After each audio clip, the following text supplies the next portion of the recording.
since Maurice's, when he was in California a couple weeks ago, has he been practicing with you mostly, and is his schedule pretty clear until for most of the rest of spring? Yeah, I've said this before, I'll say the same thing. We're going to try to keep him on as close to schedule as normal as we possibly can.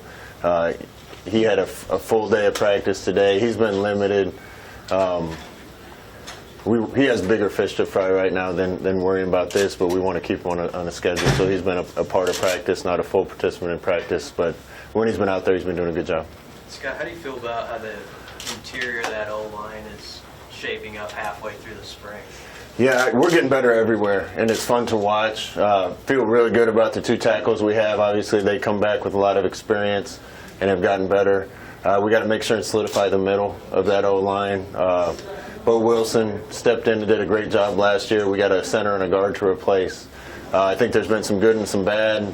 It's still working itself out, but there's been a lot of guys doing some good things. Will Farniak's been doing some good things. Trent Hickson's been really impressive in spring ball, and a bunch of other guys. But that competition's ongoing, and we'll see where we are at the end of spring. Are you getting some consistency at the wide receiver spot that you're looking for? We're starting to see more consistency. If I had to just pick a couple guys, Andre Hunt's really stepped it up the last few practices. Woody stepped it up the last few practices. Those guys need to keep going. We got a bunch of guys that are capable of making the plays. We just have to do it consistently. It's gotten better, but we still have a ways to go. What things have you seen in this year to spring that maybe are similar or different to what you saw at UCF in that second year in terms of figuring things out, kind of turning the corner? I said this a bunch. This is our second time as a staff trying to remold a program. First years were very similar. We lost a bunch of close games. We did a lot of little things wrong that got ourselves beat. Had some issues, had some holes. I wouldn't say it got better in our last job until fall of year 2. I see a similar track right now. I see vast improvement from one spring ball to the next. We're still not complete. We still got a ways to go. But the majority of the real severe improvement that happened down there happened second fall camp. And I'm thrilled with where we are right now in spring. Obviously, we've got a whole new wave of new guys coming in this summer and this fall that we're looking forward to. That'll help our depth and help some other issues. But, we got a long way still to go. As much improvement as we made, we got a long way to go, and we need that same kind of springboard improvement in fall camp. Last time we talked to you, Wandale was held out. Is the hamstring back where it needs to be, you think? Yeah, he's been full this week. I wouldn't say he's 100% yet, but he's still looking pretty good at 80% or whatever he is. From what you can tell, how is he acclimating to college life? I got to give a compliment to all these early enrollees. We got a bunch of them here, new kids, Garrett Nelson and Nick Henrich and Jamie and Wandale and all these guys that are here new. Not only are they doing well on the football field, they're doing well in school. They're good members of the team. They're around our office all the time because they love football. They're the type of guys we want. And if that's any indication of the type of class we recruited, then I think we're going to be really happy with last year's signing class. Has Darian Daniels been as advertised on the field so far? I'll tell you, Darian's making plays on the field, but that's not the most impressive part of Darian. It would be really hard for somebody to change teams, come into a new college program and be a leader immediately, but that's what he's done. He's brought a spark to that D-line, I think a sense of accountability to the D-line and to the whole defense. He's going to be a real asset for us, and I'm not just talking about on the field. He's going to help us on the field and off. What are one or two of the biggest differences that you would point to with your defense now compared to maybe a year ago or even fall camp last year that you see? I guess I'd relate it to this. I was a quarterback in college, and somebody thought I should be a DB in the NFL. My first year, I had no idea what I was doing. My second year, I probably had no idea what I was doing. Once you figure it out, you can just play faster. You can let everything go and just attack the ball and go try to make plays. And I see our whole defense doing that. They were learning a scheme. It takes a long time to really feel comfortable in it. But now that the guys know their assignments, I just see the entire defense playing faster with more intensity and getting to the ball faster. Scott, you're basically halfway through spring ball. What are you going to focus on these last 2.5 weeks up until the spring game? Just continued improvement. And I think what really needs to continue to improve is little details. We're not having the bus of assignments anymore. We're not having guys not knowing where to go, guys not recognizing signals. Now it's just the little things that make the defense work, or the little things that make the play work on offense. And that'll keep coming. What I'm impressed about is last year we had a real drop-off in the middle of spring ball, and that's common. You get excited for spring ball, you're going to make your mark, and you get about 6 or 7 practices in, and there's kind of a lull. I haven't seen that from this team. Even coming back from spring break, I was worried about that, and the team came back with energy and had great practices this week off the heels of spring break. We got to keep moving forward, so we don't have time to have some practices that are letdowns and just get through practice days. We got to keep grinding and keep pushing forward.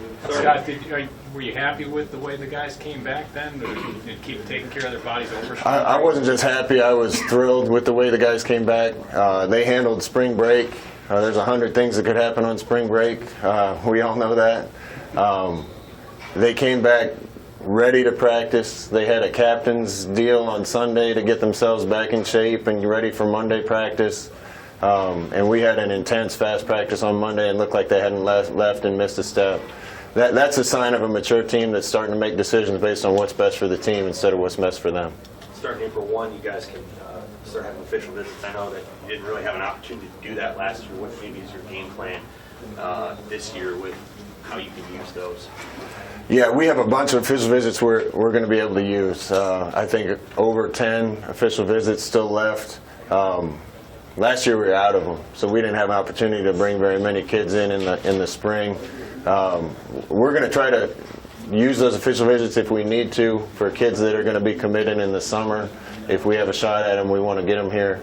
Any kid that's decision is later on, I'd rather have them here for a game day and let them experience what that's all about. But we'll be selective with that and try to get the right guys on the campus in the spring. Do you try to use them for the spring game? Because that is a game day in itself. Yeah, if we can do it on spring game, we will. Every kid's schedule is different based on what sports they're in, and SATs and ACTs and other things. And it's kind of, each case is unique, but we'll get as many here for the spring game as we can. With the red shirt set up now, do you have a true number 2 quarterback, or is it situational, and how would you assess that group behind you? Yeah, quarterback's the same as every other position right now. I think it's pretty clear who our number 1 guy is, but it's an ongoing competition at every position.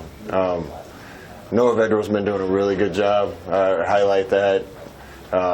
We're glad to have him clear and eligible, but the other guy's been doing really well too. So that's a competition that'll keep going through fall camp. I know you really like the leadership of the university when you're hired. You're obviously Hank announced that he's moving on in the summer. What's kind of your reaction to that? In my experience, there's a lot of leaders and there's very few really good leaders. I can't say enough about Hank Bounds. I think he's a good man and he's one of the best leaders that I've been around. We're going to miss him, but I'm happy for him and wish him the best. We have enough other good leaders around here that I know we'll be fine. There's been leadership changes in the athletic department at this university for a long time. I think the people making those decisions are the right people, and I'm confident where everything's going. Coach, I know you just kind of alluded to it, but how close do you think are your guys to having a fully kind of solidified position just kind of across the board in terms of where they're at on the depth chart, so to speak? Yeah, we don't have a depth chart right now. We're running 1s, 2s, and 3s, but everything's wide open.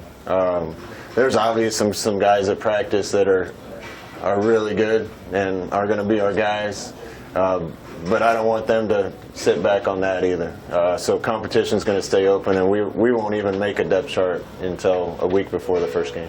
Scott, do you like the competitiveness with the goal line drill, especially when you're going one-on-ones, and how can that benefit the team? One-on-one with O-line, D-line? Yeah, on the goal line. Listen, guys that I want in this program are guys that love to compete.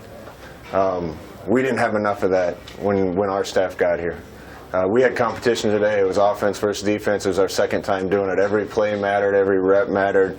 We were keeping score. whether it's fair or not, and whether a lot of people like it or not, there's a scoreboard in life, in football, in everything. We shouldn't run from that. We should embrace that. And I want guys that are at their best when the chips are down and we need to compete. It was really close today. Right at the end, the defense picked it up and competed better than the offense, and the defense won the day. But I see more guys that are the type of guys we want, that are ready to compete no matter what, and excited for those opportunities, and they want to make the play when it matters. All right. Thanks, guys.